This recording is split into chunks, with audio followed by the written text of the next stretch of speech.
Perfect. Cursed be the ground for our sake, both thorns and thistles it shall bring forth for us. For out of the ground we were taken, for the dust that we are, and to the dust we shall return. The From the Dust podcast features people who have had life-changing experiences. Here they share their stories and testimonials about how God can move and change a person's life. Welcome to the From the Dust podcast. Take a listen.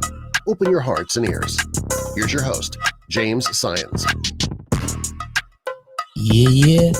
Welcome back to another episode of From the Dust podcast. I'm your host, James Science. If you have a testimony or a story you want to share, go ahead and hit me From the Dust podcast at outlook.com. That's From the Dust podcast at outlook.com. So we're going to get right into it. No time wasting. And we're going to bring in my brother Toon. Brother Toon, how's it going? Greetings, sir. Greetings. Thank you for having me. Thank you for being a part of it, boy. Thank you for being a blessing. So this podcast, we talk about, everything from recovery to addiction, life-changing stories, what you've been through, what you lived, and what God brought you out of, and what you do now. So, man, if we can get into it. Let's give you a little bit of background on where you grew up. How was your childhood? All right. So I grew up in a single-parent household. I was born and raised in Philadelphia, PA. My pop raised me. My mom split up when I was 2 years old.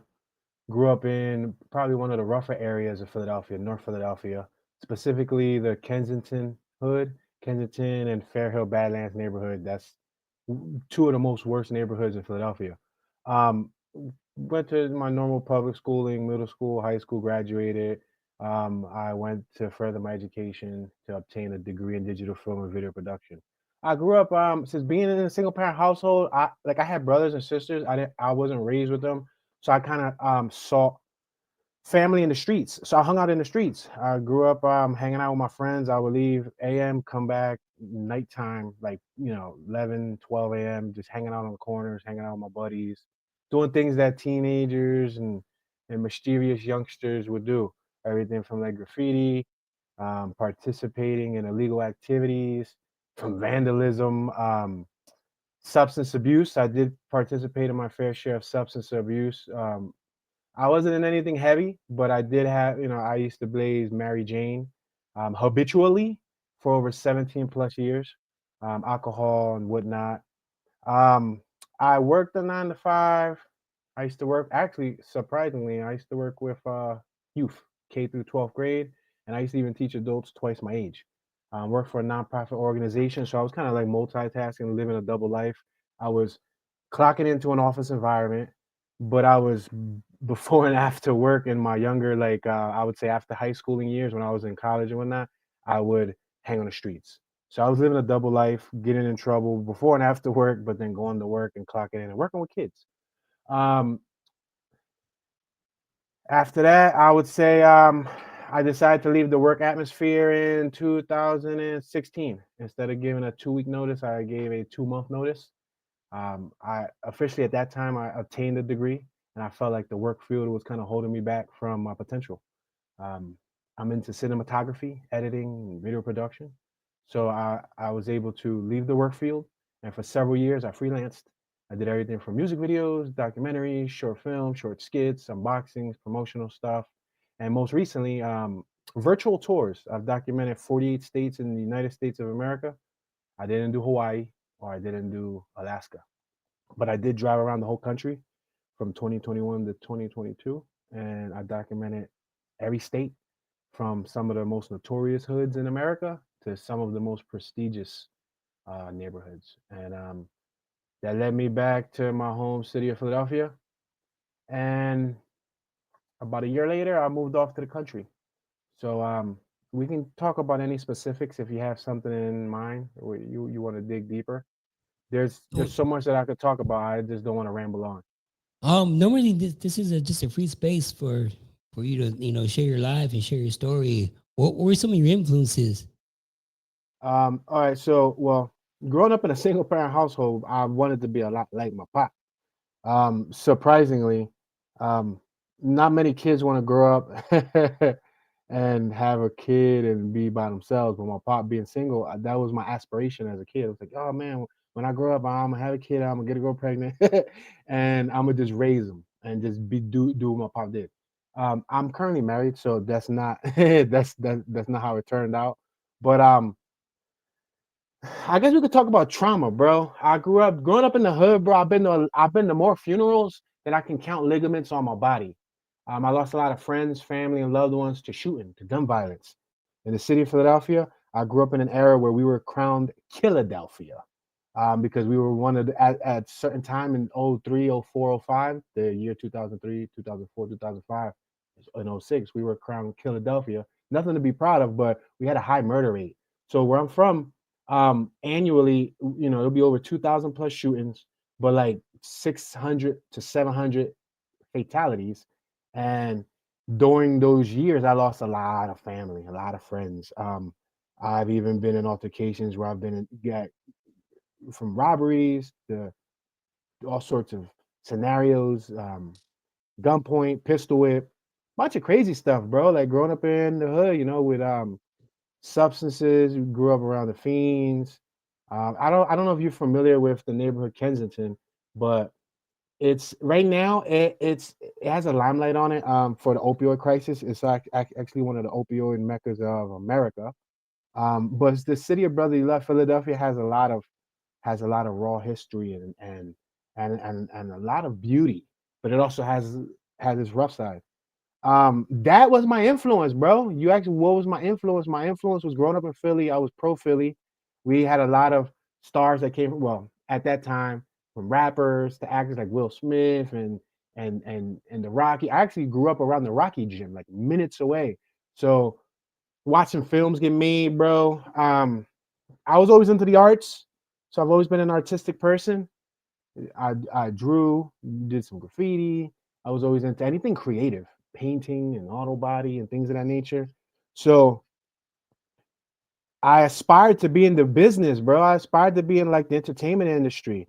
At one point, I turned down a deal to sign up with Sony, to because I was shooting music videos. Remember, I was telling you earlier that I was shooting music videos. I shot over 100 plus music videos. I actually got about 3,000 pieces of content that's online, but over 100 of those were contracted music videos, right? And as I started getting older and my eyes started opening up and I started seeing the cloak that was like the world is a stage. And I started, especially being in entertainment, I saw how sinful and how evil and how demonic and how sacrificial it was. And there's a Bible verse that I like to refer to. Luke 9:25. For what is it worth for man to forfeit one's soul for financial gain? What is it worth for you to give up your soul in order to obtain the world, but you're giving up your very self in the process? So it kind of veered me away from being interested in being in the business, bro. Like, it sucks because like I said, I got a degree in film. And when I was younger, when I was naive, I'm 37 years young right now. But when I was like in my teens, late teens, and early 20s, like most teens and youngsters, we want to go to Hollywood, and we want to be in the business, and that's the life that's glamorized to us. That's the propaganda that we're just accustomed to. And I got stuck with the other propaganda of education. Go to college and get a degree and get it. That's all malarkey, bro. A lot of the millionaires and billionaires, half of them dropped out of high school and don't even have secondary education. So I fell for a lot of the stuff, bro. But yeah, man, I experienced a fair share of trauma, a lot of tears, a lot of sadness, a lot of sorrows, from not growing up with both my parents to losing. I don't have no aunts, bro. So I don't know what it feels like to have a woman figure in my life, like a steady woman figure. My mom wasn't in my life. I don't have no blood aunts. My grandparents were in my life. So I don't know what it feels like to have a grandfather or grandmom in my life. Just low key, just my pop, man. My pop was literally my mom and my pop. I had brothers and sisters. I didn't grow up with none of them. So that's why I veered off into the streets.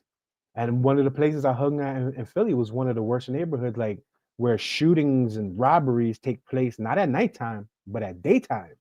And I kind of gravitated towards a crew that I felt like it was like family. Like in Philly, we don't got gangs. We don't got gang culture in Philly. We got blocks. Where you from? Oh, I'm from that block. Or what are you? Yeah, I'm from that hood, but we don't rep colors. We don't rep squad. We don't throw up gang signs and none of that. We just pick a good group. Like you like with a good group of folks and you grow up with them and those is your homies. And the homies that I grew up with, or the homies I used to hang with, was a pretty rough area. But I was always the opposite from them, though. As you can hear, I kind of had a fairly good head on my shoulders, so they always looked at me as kind of like the preacher, because I would always like come and try to promote positivity to them. I would always try to educate them, even though I looked like them. If you would see me, or if a police officer would drive by and see me, they would prejudge me and stereotype me for being maybe a drug dealer, a gang banger, a hoodster, right? But they didn't know. I just came out of work from clocking out from working with kids. So I was living a double life, bro. I used to smoke heavy, Mary Jane, breakfast, lunch, and dinner. Even on lunch breaks, bro, and go right back to the classroom and teach, and like work with staff and manage staff and go on trips with the kids and book.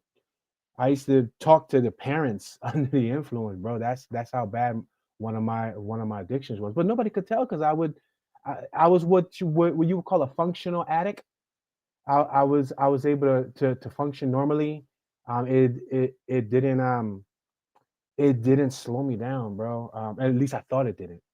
It definitely stole a lot of time from me, time and money. But I didn't grow up in a religious household. I didn't grow up with a Christian upbringing. I didn't find Christianity. I didn't find faith until I would say the last 2 to several years. I would say I'm 37 now. I sparked this journey around 30ish, and like 30, but I wasn't too. I guess you could say I was probably like an atheist for like 20 or so years because I didn't believe. I didn't. I thought like I think the thing with atheists is that they are we or me at the time we had an ego, we had pride, whereas like we felt that we just because we can learn things via Google, via documentaries, via books, via the basics public information, and we try to use what we believe is common sense and we try to combine the two, we believe that we can debunk it. And that's what I felt for X amount of years. Oh, I'm doing good without God. But how can God exist? How is this? How is that? If God was real, I would. When I hear atheists now, I cringe because a lot of the arguments that they bring to the table is ones that I used to, that I used to throw up. Like anytime an atheist now, since I'm going down the journey of faith, I get comments related to similar things. Atheists will leave comments, oh, well, if your God was real, this or that, if that's this, now I'm like, I was in your shoes before. If he changed me, he can change you too, right? In the Yeah, Bible, yeah. God in the Bible, God influenced many kings. He literally uh, uh changed will over time. Obviously, like drops of water over time change will. So I would say that my spiritual journey is several years in the making, but then again, it could probably be a lifetime in the making because there's so many times where I've been in really sticky situations, from like walking away from minutes from being robbed and shootings here, to walking into a house and being able to save someone's life there, to car accidents I almost flew out the window, car accidents I almost avoided, where everybody got in a tragic accident, but somehow I got a Charlie horse in my neck and I missed the journey with them because I couldn't go. Oh, I'm sorry, guys. I really want to go to Bloomsburg University with y'all to go enjoy that little get together. But out of nowhere, last minute, I got a pinched nerve in my neck and I can't go, guys. And then an hour or two later, yo, dude, we got into an accident. The car's totaled. Nilo split his nose open. He got to get plastic surgery. This dude, I would have been in that car. So these are all times in my life where I'm like, then I didn't know what it was. I didn't know it was divine intervention. I didn't know it was like, man, that was God really looking out for me. Like there's so many, like too many times on my fingers that I can count that it's like, damn, bro, if I knew then what I know now, and I didn't deserve it because I was cruel, because I cruel to the extent like how an atheist, oh, come strike me. If you're real, strike me. Come on, guys, not real. Move this, move that. I was the stereotypical atheist, like trying to use First of all, science doesn't have a measurable tool to measure God's greatness. And one of the main things that I hear a lot of atheists say is, show me proof. Show me proof. Show me proof. Bro, I should be living proof. I should be a living testimony saying this guy for 20 plus years didn't believe in God. Now look at me. Bro, I can't explain what God has done to me. I can only feel it, and I'm still going through the spiritual journey. I read my Bible daily. I made a commitment in this year to read it every single day. Doesn't matter what I'm going through, 2, 4, 6, 10 pages, just every day. Just get some reading in. I don't care how busy I am. Get some reading in. Learn. If I used to fill my mind with all the worldly nonsense, from Illuminati to the Freemasons to the elite forces that run the world, to the law of attraction, to bro, I'm talking about I went off on all rabbit holes. I mean, I went down so many different, these different fraternities and cults and stuff that's of the world. That's Satan, that's the devil's tactics to distract us. In the Bible in Genesis, they said the forbidden tree of knowledge. Don't take a bite out of that apple of the forbidden tree of knowledge. I'm staring at two Apple computers, and what is the logo on the Apple computer? A bite out of the forbidden apple, right? Forbidden tree of knowledge, right? And when we explore the World Wide Web, what are we doing? We're exploring the forbidden tree of knowledge. We right? We absorb all this information, and then we become like Satan, like Lucifer. Our heads held high, and now we know it all because we got Google. And now we know it all.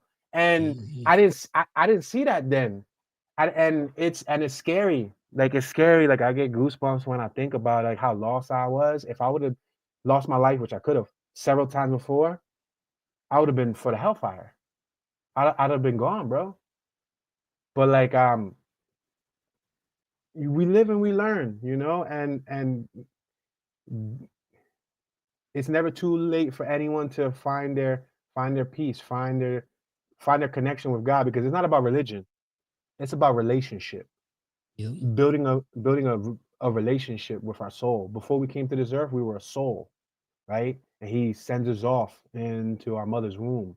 And it's kind of like if you used to watch Power Rangers growing up, Mighty Morphin Power Rangers, and people zap up and then they zap down. Well, our souls zap down into a womb. We live this life existence on earth in this flesh body. We're a soul experiencing a human experience.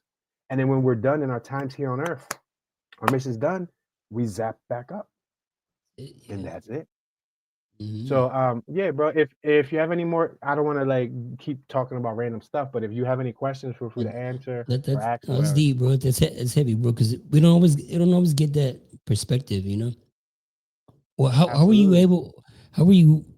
Or did you were you able to avoid with crime and jail time? How were you able to avoid that being in such a city that's so much full of violence? Well, my pop was a fairly firm pop. He worked 70 plus hours. He did management in his lifetime. He always promoted education. He always My nickname's Jay. So he'd be like, Jay, just make sure whatever you do in life, just just get educated, because knowledge is power. So I was a fairly good kid in school. Um, A B student in high school. I started cutting and all that stuff. But I mean, I think it's just willpower. It's like he gave me a stern upbringing. But mind you, I was one of the kids where at 11 years old, I was running the city. Like, some parents, they were really strict with their kids. You can't leave the block. You can't go here. You can't go there. He trusted me so much that I used to ride bicycles around the city. The city is 144 square miles, over 100 plus neighborhoods. Philadelphia is fairly huge. Um, and I was, as a kid, I used to just wander off, right from rollerblades. This was in the 90s. You know what I mean? Back in the day, just going anywhere I wanted. So I just made fairly good judgment. I mean, I did get tripped up a couple times. I did experience, I did get nabbed up by the police maybe once, twice, three times. I never served no like sentence or anything of that nature. Everything or anything that was related to me was like petty. Um, and just after I got smacked on the hands once, two, three times, I'm like, okay, I kind of everything. It's like in school, they don't teach you the stuff that you need to know. Okay, you're gonna graduate. Boom. This is like, they don't teach you the law. Some stuff is common sense. They don't teach you the law. For example, like one of my first situations with the law, I gave my homie a shank. I guess he had some beef with a store owner, and he stabbed the store owner's tires, and the tire blew up. We all started bucking it. It was me and my homie, and I had a little cousin who was like 11, and I'm the older cousin. I was probably like 17. He was like 11. And anyway, we ran. Long story short, we ran back to the crib. I'm thinking my cousin follow. We all skirt. I'm thinking my cousin good. My cousin never came. I had to go back to the store. They nabbed him up in the store. They grabbed him. He was my little cousin. I couldn't just leave him like that and leave him stranded. So I went back and I got caught up. And me and my younger cousin got the charge for my homie that did the shanking. So it's like weird situations where it's like just naive kids. I was young and dumb. And there's that culture, no snitching. Don't snitch. Mhm. Don't snitch. Don't tell on your buddies. So I remember coming out in cuffs, right? And looking up the block and the homie that actually did the shank and he was hiding behind the corner and he's like looking and stuff and I took the charge. But that's like one of the little stupid situations. I didn't get into anything real crazy. I have been I had a best friend, a lifelong best friend, rest in peace, Walt. He passed away in 2018. Interesting story about him is me and him were robbed in front of the childhood homes that we were raised at on the block. Me and him grew up next door to each other. I always call him a sandbox buddy because we was kids playing with toys together. He was in the same craft, same field, arts, film, and everything, just like I was. When I was 19 and he's 2 years older than me and he was 21, we both got robbed out front of the house at gunpoint. Me, him, and another homie. Robbed, pistol whip. They thought we were selling drugs. It was actually the dudes that was up the block that was selling work at the time. We almost guns to my head, guns to my neck, on our knees. I'm like, this is it. I'm about to die in front of my childhood home. I'm about to die next to my best friend. I'm just bracing. I'm clenching my teeth. Like I'm waiting for the trigger to pull. They're yelling at us, screaming at us, and then eventually they run off. Right? This is my best friend. Right? Fast forward 10 years later, when we were 29, when I was 29, he was 19. I was 19. When I turned 29, he actually got killed. So he actually got killed 2 days before flying to California to shoot a movie. He got killed. He ended up getting killed 10 years later. So there's just a lot of like weird situations like that. Like when I was 15, I carried my uncle out the house in a body bag. I had an uncle that was probably 390 pounds. He was losing weight. At his peak, he was probably like 430, but we had him on a little weight loss thing. And when I was 15, he passed away. And the coroners, the guys who's supposed to carry the body out the house, they were frail men and they couldn't carry him out down the steps up from the second floor. And that was my pop's brother. My pop couldn't do it because that was his brother. It emotionally, he was distraught. It was one of my favorite uncles. So me, two, three of my older cousins, we carried them in the body bag out the house. That's some traumatizing stuff for like a 15-year-old to go through. You know what I mean? Yeah. So there's like a Mm. bunch of weird situations, bro. I've been to a lot of funerals, so much so that I got numb to funerals. Like where we from, bro. It's like like where I moved to now. I haven't experienced one shooting in 3 years. Not even a single. There's no shooting. There's nothing. No crime around here. Where I'm from, people get shot every single day. Still to this day, YouTube promotes videos to me of the ABC News or Fox News around my hood where people still getting caught up. Right? You this whole time, not a single shooting, bro. But if you look, that goes to show how desensitized we are. Because in like a suburban community, if little Bobby or little Timmy or Michael or Bill gets gunned down, the whole town shows a visual. Everybody comes in huddles and candlelight and prayers and sings and the whole town feels it. When you grew up in an urban neighborhood, an urban jungle, oh, June got bang. Oh, June got dang. It's cool. Yo, so how about that car, bro? Oh, yo, Tom got shot. Damn. You heard Tom got shot, right? Yeah, it's just crazy. Where he got shot at? Fifth Street. It's wild, bro. Yo, so what you trying to eat? Like we're so Yeah. desensitized to it. So I grew up being desensitized to it, bro. Like it got to the point where I got tired of going to funerals. It's like not again. It's like I would prefer to see people the way I remember them, alive, full of spirit, full of life. Just just 3 or 4 years. Let me see, 2020. We're in 2025. 5 years ago, one of my cousins, female cousins that I grew up in the house with, her name Miriam. Rest in peace, Miriam. I had to walk in on her, seeing her dead on the floor, green. She was green. Um, and actually, I saved her daughter several years before. I walked into a house. This is a long story. I don't think we got time for me to discuss it, but I did make a video about it. I had left the corner from chilling with the homies. I went home. God, something told me in my mind, said, leave, leave, leave. So I left. I didn't really have a reason to, but it was daytime. I left the hood to go to my crib, walked in the house. My cousin was tweaking. She was like on some substances. She was battling substance abuse, but her newborn baby was it was like a recliner sofa, and the little girl stuffed inside the sofa, like her head stuff. So she could have, if I didn't come, she could have suffocated. But I pulled Yeah. the baby out. I like trying to kind of try to like comfort her, whatever, blah blah. Woke my cousin up, etc. etc. My homies told me that when I had just left the block, that they got robbed and there was a shootout.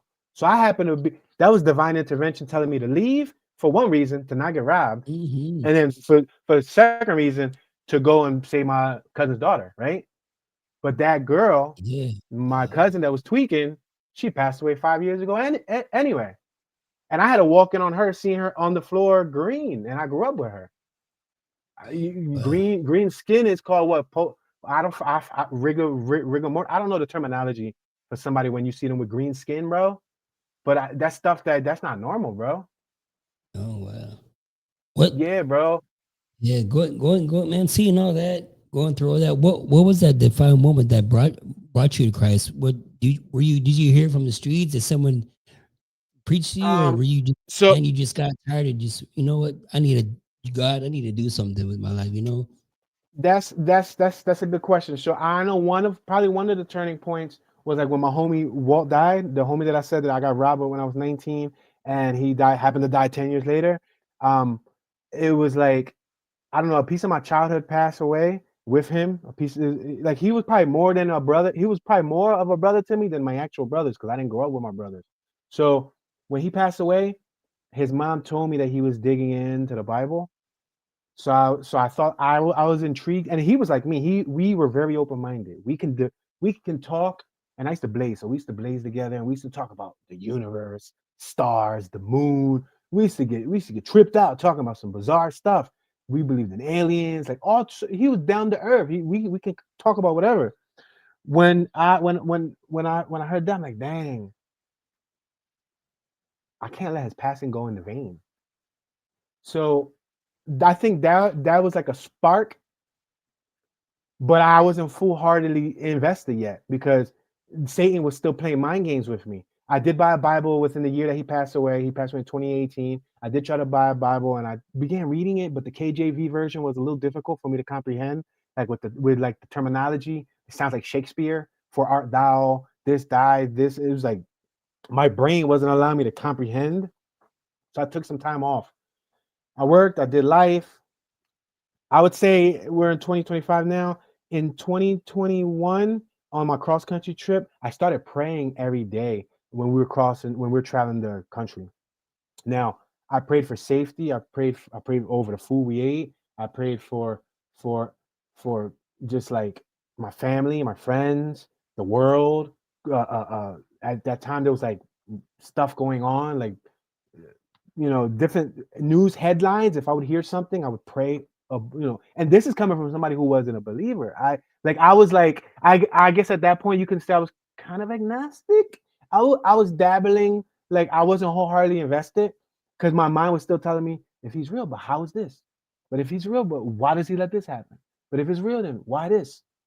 But I would say 2023, when I got back from the cross country trip in 2022, 2023 to like I say the last 3 years before this year, before I started actually reading the Bible, I would take it in an audio form, audio Bible form, because it was easier for me to like listen. So I would put on the audio Bibles, and like as I'm driving, I stopped listening to like the mainstream radio when I was 26. I turned off the television. I realized it was programming, tell lie vision program. Instead of television, tell lie vision program. It's telling lies. And it's a program. It's programming you. Anything that's free, it's not the product. You're the product. So I began to realize that I had to feed my mind healthy food. So I was feeding my mind the Bible verses, feeding my mind motivational speeches. And then from like pastors that were popular on YouTube, I would like listen to their sermons. And I was intrigued. Like I felt like I was always a learner. So I like to learn. So all right, if I could learn about the Illuminati, or if I could learn about the pineal gland, if I could learn about law of attraction, why can't I learn about the Bible? I got at least if I know about that stuff, I cannot. It's like somebody saying, "Ew, I don't like the way that tastes," but they never tasted it. So I can't say, "Ew, the Bible isn't real," but I never tasted it. So I felt like I had to get into it. Like from what I learned too, a lot of people who are atheists, a nice amount of them never even read the Bible. They're just going based on what we believe. It's Satan playing a mind game, bro. So I kind of battled that mind game for a couple years, and at the end of last year, I went full force and told my wife. I would say like in October, I told her in October. I said, babe, I'm gonna dig deep into this, and I can tell you something about her that's crazy. She's actually born into the church. Her grandfather's a pastor. The family has a church. She was born since she was 2-month-old baby into the church. Now, she never pushed her religion on me. I used to smoke around her. I used to drink. She never once pressured God on me. She did say she prayed for me for over 10 plus years. Like in front of her, I'll be like, God doesn't exist. God isn't real. God's fake. Come on, man, it's fake. And I would, but she never. Oh, you gotta if you want me, you gotta. No, she never. That's one thing that I give her credit on. Me and God built the relationship naturally and organically. It wasn't forced by my parents never forced me to be in a religion. My friends never forced me to be in a religion. My wife never forced me to be in religion. Nobody ever forced me. It was me desiring that. I desired to seek what I was missing. Because no matter how much I smoked, no matter how much I got drunk, no matter how many dirt bikes I rode, systems I listened to, all the materialistic junk, nothing could give me peace and give me happiness and give me clarity. So when I decided to read the Bible, I told her in October, I said, babe, I'm gonna dig into it and just be prepared. Like Satan's gonna attack us. Satan does not remember, Satan despises marriage, right? He does not like marriage, right? Because that stands for God's covenant, God's union, right? Satan hates marriage, right? So I said, we were unequally yoked. I didn't even know what that terminology meant. I was mind blown. Like early this year, I remember telling her, babe, why when we met, why didn't you tell me the terminology unequally yoked? Because I would have probably Googled it, learned it, and maybe did something about it. I don't know, but I didn't know that we were unequally yoked for so many years that technically, especially since she's from the church, since she's from a church background, bro, she probably wasn't even supposed to be with me because I was messing around with the streets and doing stuff. You know how they say in the church, they say don't go with someone unless they're of the same caliber of belief system as you. So I'm very fortunate that she didn't give up on me. All the nonsense that I put her through. She was always there for me, always riding for me, and we got some crazy stories. But when I told her that in October, come December, I remember going back to Philly and I got my childhood Bible. Now, this is a Bible that I got when I was 15. I did try to read this when I was 15, and I went to church for probably like 2-3 months, and then lust got me, and then drugs got me. I got hooked on weed, and I don't know if I'm supposed to say that terminology, on substances. I remember one time going to church when I was 15 and popping Xannies in church, bro. Like sitting in the pew, sitting in the church pew, and Satan's like, dump it. And I put my head down. And I wasn't a real big Xanny popper. I wasn't really a pillhead. I was always a stoner. Never smoked cigarettes a day in my life. Wasn't too much of an alcoholic. I would drink, to turn up once in a while. But Mary Jane was my fix. Now, I remember being in the pew, 15 and a half, almost 16 years old, and dumping a pill just so in 20, 30 minutes, I can feel a buzz. And then I'm sitting in church and I'm in La La Land. So Satan has always tried to attack me. So the last time I had this Bible was when I was like 15, 16. Then I left it in Philly. It was locked somewhere in one of the drawers of my pop's crib. So in December, I went back to the crib to visit my pop for the holidays. I said, yo, Dad, remember that Bible that I used to have that broke things down really well? This is a life application Bible. So it's KJV, but the top half of it is in the KJV old terminology. And then the bottom half is like understandable stuff. Like it breaks it down for you so you can apply it to your life. Right. So I remember this being a good Bible. I'm like, damn, Dad, you got that around? He's like, yeah, it's right there. Go and look for it. So I dug into the cabinet. Oh, Yes. I'm like, this is fate. This is so I'm taking this back with me home. I felt like happy to get this Bible back in my hands. And since the year started, we're in what? We're in September, about to be October. To be October, I yeah, yeah, fast. I've been reading, bro, every day. Some days I could read more than others, even if I got to take breaks, like read 2 pages, get up, go sweep, go. Because I kind of got ADHD. I kind of like can't sit still for long periods of time. So like Oh yeah, I'd be like, because I'm like a hands-on person, bro. Like I think that's the artistic spot of my brain, like the global thinker versus linear. Linear thinkers are great at reading. Global thinkers were great at doing. I gotta do yo, it. I I gotta feel be you, bro. hands-on. Yeah. Same way. So Yeah. so um I've been reading, bro. I've been reading, and I continue with the audio Bibles. I continue every. I don't listen, bro. I'm from hours and hours. I don't care for rap music. I don't care for hip hop. Um, Now, I mean, can I distinguish a good beat? Yeah, beat's good. Can I distinguish good talent? Yeah, he can rhyme. Yeah, he got metaphors. But I understand the message and the energy that's in the music, and I understand what it does to the soul and the toxic nature of it. I didn't know that when I was young, and that's why the music industry targets the youth, because if they can get them when they're the most impressionable visually with music videos, music, they get them blinded by the chains, the bling bling, the lean, the girls, all sin, lust, abusing our temple, right?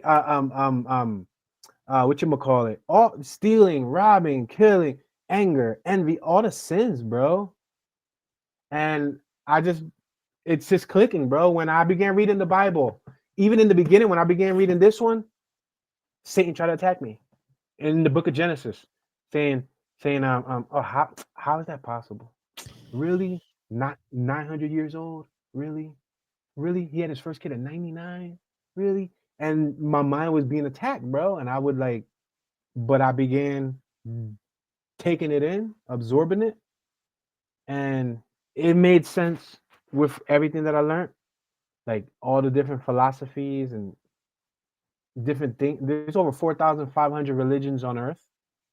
But when you read this book, you learn what happened around Mount Sinai when the 12 tribes went around and there was the one true God, and the other 11 tribes started believing in their false idolatry, the idolatry, started worshiping calves and started worshiping statues. And you learn how they had their own multiple little religions and stuff. It's very possible that from those 11 false God religions that were in the original Old Testament, thousands of years later, now we're at 4,500 false religions. You know, so Thank you, it's just a Jesus. lot of learning, bro. Like this, me being able to read the Bible allowed me to put the final icing on the cake. It was like the cherry on the cake. It was like, oh, this is what I was missing. Like I get euphoria learning about it, and I'm like, I mean, I know some of it sounds like almost fairy tale. Some of it sounds crazy. Some of it sounds surreal. But I mean, some things are not. Some things go above the human imagination. It's like, you know how you say, oh, let's have a conversation about this person. You're like, that's not in my pay grade. I can't. That's above my pay grade. Well, this is above my. Sometimes spiritually, some things are above our spirit level, but we just have to. You have to desire it. I called on to God. I opened up. I submit it to God. Please, I want to understand. Please allow me to understand. When I read, please allow me to comprehend. If you desire it, you want it, you seek it. If you come knocking, he's gonna answer. Yep. So yeah, yeah. My bad, bro. I could Bro. I No, could no, talk, no, bro. bro. What up? Yeah, what a story? Because normally I don't get many backgrounds as you do. Seems like you had your head on a good swivel growing up until now. Before we call it, bro. Anybody as in the same situation that you are now, bro, or worse, what can you tell them, bro, to give them a little hope? You know, like you say, before you're an atheist, or they're on the fence about God, they're on the fence about the world, they're on the fence about God, but they want to make that change. What can you tell them to give them that little push? You know, hey, you can do it, bro. I say you have to deep down want it in your heart. You have to want to change. You have to want it. You have to want it more than anything. You have to want it. It has to become your food. It has to become your beverage. It has to become your hobby. It has to become your pastime. If you're an atheist and you like learning about all the other worldly stuff as I did, pick this up and read it. Read it from beginning to the end. Just read it. Just this. I figured I can pick it up and read it. I'm a debunk it.